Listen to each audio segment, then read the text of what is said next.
Election schedule کا اعلان ہو چکا ہے اور جو سیاسی پارٹیاں ہیں بڑی تیزی کے ساتھ اپنی سیاسی مہم چلاتی ہوئی نظر آ رہی ہیں۔ نواز شریف جو ہے وہ ایک مرتبہ پھر سے اپنا بیانیہ جو ہے بلڈ اور ری بلڈ کرتے ہوئے نظر آ رہے ہیں۔ وہ یہ کہہ رہے ہیں کہ صبح وزیر اعظم تھا، شام کو ہائی جیکر بنا دیا گیا، کچھ شکایات بھی کرتے ہوئے نظر آ رہے ہیں۔ کہہ رہے ہیں کہ وہم و گمان میں نہیں تھا کہ بیٹے سے تنخواہ لینے پر فارغ کر دیا جاؤں گا، یہ سارا کھیل سلیکٹڈ کو لانے کے لیے رچایا گیا تھا۔ بخاری صاحب، کبھی ہم دیکھ رہے ہیں کہ جو نواز شریف ہیں کبھی شکایات کر رہے ہیں، کبھی ایک بیانیہ بلڈ کر رہے ہیں، کبھی تھوڑے سے اگریسو بھی ہو جاتے ہیں، لیکن پھر اگریسو ہونے کے ساتھ تھوڑی سی ایکسپلینیشنز بھی دے دیتے ہیں اور تھوڑا سا اگریسو موڈ برقرار بھی رکھتے ہیں۔ کیا چاہ رہے ہیں نواز شریف صاحب؟ دیکھیے، آج میں بڑے غور سے دیکھ رہا تھا ان کی جو صبح جب ٹی وی آن کیا میں نے تو وہ خطاب کر رہے تھے اپنے، وہ جو آج کل ان کا سیریز چل رہی ہے ملاقاتوں کی، خاص طور سے وہ جو پارلیمانی بورڈ کی میٹنگز ہیں اس میں آج میں نے دیکھا کہ ان کا لہجہ بہت بدلا ہوا تھا، ان کی سینس آف ہیومر واپس آ گئی ہے۔ ان کو میں نے کہکے لگاتے دیکھا جب سے وہ واپس آئے پہلی دفعہ، تو چلیے وہ تو خیر ایک اچھی خبر ہے۔ اصل میں بات یہ ہے کہ اب وہ ان کو اس تفصیل سے گریز کرنا چاہیے کہ ان کے خلاف کس طرح جعلی مقدمات بنائے گئے تھے، اس لیے کہ اب اس کی ضرورت باقی نہیں ہے۔ عدالتوں نے وہ سارے مقدمات اٹھا کے باہر پھینک دیے، تو اب سب کو پتہ چل گیا میرے خیال سے کہ یہ جعل سازی تھی، سارے مقدمات جو ہیں وہ جعلی بنائے گئے تھے، اور ان کی نہ کوئی ثبوت تھا ان کے پاس، نہ کوئی اس کے لیے گواہ تھے، اور اب وہ ہیز اے فری مین اور آل اوور اگین۔ تو یہ اس کی وضاحت میں میرے خیال سے وقت صرف نہیں کرنا چاہیے۔ دوسرا کام وہ یہ کر رہے ہیں کہ وہ اپنی جو فتوحات تو نہیں کہہ سکتے اس کو، وہ اپنی جو یعنی کامیابیاں ہیں ایز اے سیاسی پارٹی اور ایز اے رولنگ ایلیٹ، وہ گنوا رہے ہیں۔ یہی ان کے دور میں یقینی طور پر بہت کام ہوا، ان کے دور میں ترقی ہوئی، ان کے دور میں لوڈ شیڈنگ ختم ہوئی، ان کے دور میں سڑکوں کے جال بچھائے گئے، ان کے دور میں بجلی کے کارخانے لگے۔ یہ وہ ساری چیزیں جو ویزیبل ہیں، یعنی ان کسی چھپی ہوئی چیز کی طرف اشارہ کرنے کی ضرورت نہیں ہے۔ میٹروز ہیں ساری تینوں شہروں، چاروں شہروں میں بڑے میں، جو اورنج لائن ہے، یہ لے لیجیے جو گرین لائن ہے، جو یہ سارے منصوبے جو ہیں ان کے ویزیبل ہیں۔ لہٰذا اس کے اوپر بھی بجائے میرے خیال سے کہ انہیں اب یہ چاہیے کہ وہ یہ بتائیں کہ یہ جو پاکستان کی ڈولتی معیشت ہے اس کو ٹریک پر لانے کے لیے ان کے پاس کیا منصوبہ بندی ہے۔ I think that is where he will be heard more seriously. اور ایک بات میں آپ کو بتا دوں، آل سیڈ اینڈ ڈن وہ بندہ ڈیلیور کر سکتا ہے، یہ میں بڑی کمٹمنٹ کے ساتھ آپ کو کہہ رہا ہوں، اس لیے کہ جو جن ملکوں سے اس کی دوستی ہے، بڑی پکی دوستی ہے، ہر مشکل وقت میں ان ملکوں نے مدد کی ہے۔ چائنا کے ساتھ سی پیک کا انیشیٹو جو ہے وہ ہر چند کے اس میں ابتدا اس کی زرداری صاحب کے دور سے ہوئی تھی، لیکن اس کو عملی جامہ پہنانے میں یقینی طور پہ نواز شریف صاحب کا بہت بڑا کنٹریبیوشن ہے۔ اور آپ کو یاد ہوگا کہ اسی سلسلے میں چائنا نے شہباز شریف صاحب کو پنجاب سپیڈ کا ٹائٹل بھی جو دیا تھا۔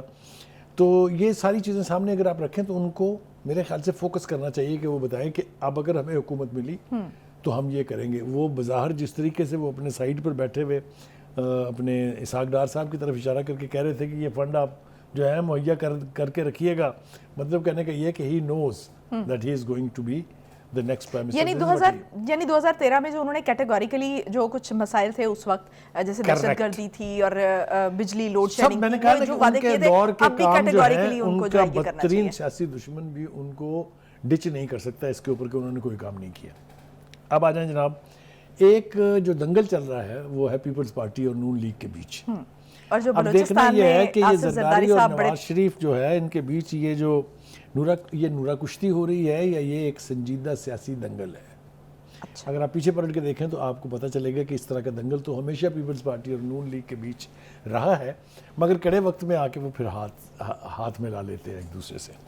کیا اس دفعہ بھی یہی فیصلہ ہوا ہے کہ الیکشن تک جو ہے وہ ایک دوسرے کی ایسی تیسی کرتے رہیں گے، لیکن الیکشن کے بعد مخلوق حکومت بن سکتی ہے، اتحادی حکومت بن سکتی ہے، اور بہت کچھ ہو سکتا ہے۔ تو میرے خیال سے لیکن بخاری صاحب ایک طرف دیکھا جائے تو یہ جو سیاسی لچک، سیاسی رویے میں جو لچک ہے، یہ بڑی ضروری ہوتی ہے سیاستدانوں کے لیے، کیونکہ ملک اس طرح سے چلتے ہیں۔ سیاست کے بارے میں کہتے ہیں کہ politics is a game of compromises, یہ سمجھوتوں کا اور مفاہمت کا ایک عمل ہے جس کو سیاست کہتے ہیں، اور جمہوریت کے بارے میں بھی ایسا ہی کہتے ہیں۔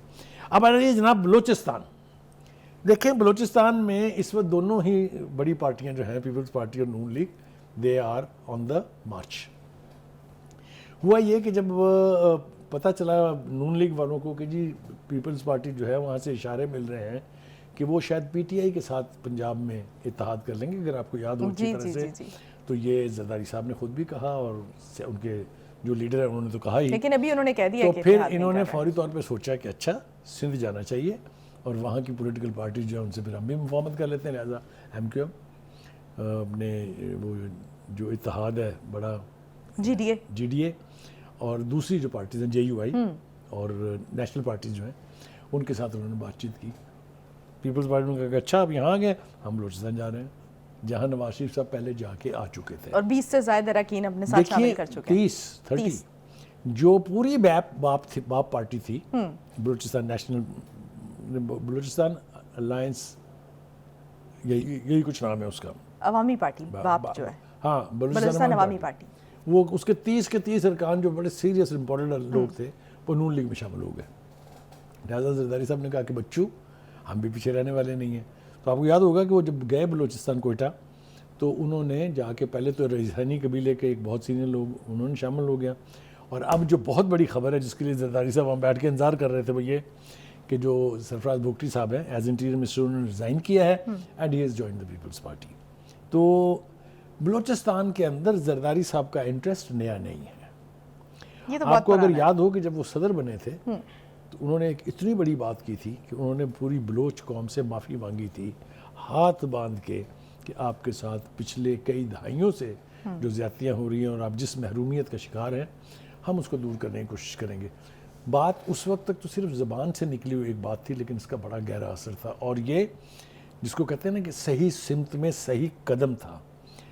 آج بھی بلوچستان کو اگر ہم فوکس کر لیں کہ وہاں میں آپ کو یہ بتاؤں کہ ایک نیا پاکستان وہاں موجود ہے, ایک اکنامکلی ایک اکنامک مائٹ بنانے کے لیے, ایک اکنامک پاور بنانے کے لیے پاکستان کو بلوچستان بہت زیادہ ریسورسز ہیں وہاں, so much that you can not even think.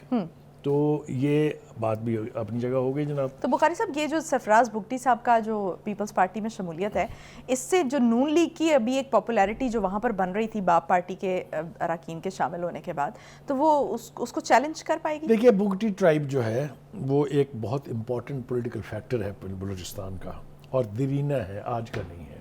اگر آپ کو یاد ہو جو بھگٹی صاحب تھے نواب اکبر بھگٹی, وہ وزیر اعلیٰ بھی رہے, وہ گورنر بھی رہے. He has been a very vital important political factor in Balochistan politics. تو اسی قبیلے کو یہ ریپرزینٹ کرتے ہیں اور منتخب ہو کے آئے تھے اگر آپ کو یاد ہو. تو یہ ایک اچھا ایڈیشن آپ کہہ سکتے ہیں پیپلز پارٹی کا.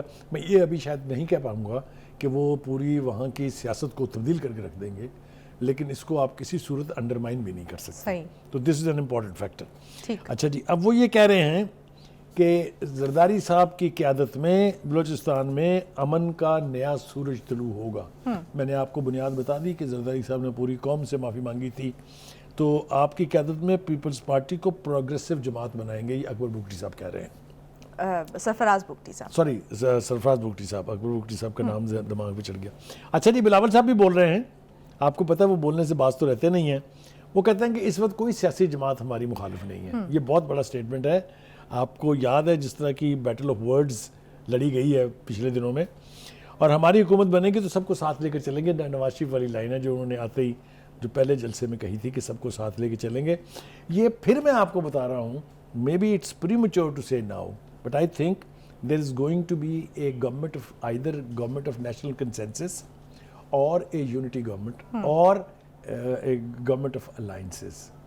تو اب دیکھتے ہیں کہ کیا ہوگا. ابھی دس از ویری ڈیفیکلٹ کہ اس وقت ہم بیٹھ کے فور کاسٹ کریں کہ وہاں کیا ہونے جا رہا ہے. دوسری بات یہ ہے کہ ایک اور میسج بھیجا گیا ہے, وہ یہ ہے کہ جی شہباز شریف صاحب جو ہے وہ کراچی سے الیکشن لڑیں گے. جی, اس کے پیچھے کیا ہے؟ کیونکہ ہم دیکھ رہے تھے کہ وہاں پر تو الائنسز بنائے جا رہے تھے ایم کیو ایم کو کے ساتھ اور جی ڈی اے کے ساتھ اور دیگر جو جماعتیں ہیں جن کا بھی یہ فیصلہ آج نواز شریف صاحب نے ہی بڑے ہنستے ہوئے مسکراتے ہوئے یہ فیصلہ انہوں نے کیا ہے, اور ساتھ ہی انہوں نے کراچی والوں سے کہہ دیا ہے جو مسلم لیگ کے وہاں ورکر اور لیڈرز ہیں کہ وہ تیاری کریں, شہباز شریف صاحب آپ کے پاس آ رہے ہیں.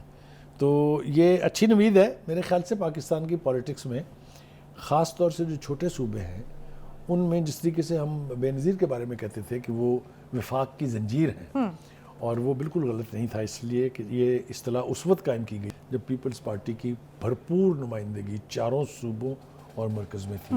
میرے خیال سے ایسی پولیٹیکل قوتیں اگر پاکستان میں تشکیل پائیں گی یا فروغ پائیں گی تو اس سے پاکستان کا فائدہ ہے. تمام صوبوں میں بڑی پارٹیوں کی خاص طور پر نمائندگی ہونی چاہیے اور اس سے ملک کو فائدہ ہوگا. تو بخاری صاحب بریک کا مجھے کہا جا رہا ہے لیکن جاتے جاتے جو لطیف کھوسا صاحب ہیں ان کو پی ٹی آئی کا ٹکٹ ملے گا کہ نہیں؟ دیکھیے وہ میرے ٹکٹ تو ملنا چاہیے اس لیے کہ جس تمطراق کے ساتھ وہ گئے ہیں, جس تمطراق کے ساتھ انہوں نے خان صاحب کے لیے, مہاتما خان کے لیے اور پی ٹی آئی کے لیے کام کیا ہے, ٹکٹ تو انہیں ملنی چاہیے. لیکن ابھی آپ کہہ رہے تھے کہ ان کی کوئی کانسٹیچوئنسی تو ہے نہیں. دیکھیں پھر اس کا اگر نہ بھی ہو کانسٹیچوئنسی تو سینیٹر بننے سے تو کوئی نہیں روک سکتا نا ان کو. رائٹ. یعنی اگر ان کی پارٹی کے 10 ایم این اے بھی جیت جاتے ہیں الیکشن تو ایک سینٹر شپ تو پکی پڑی ہے نا. ٹھیک ہوگا. And I think it will be none else but Latif Khosa.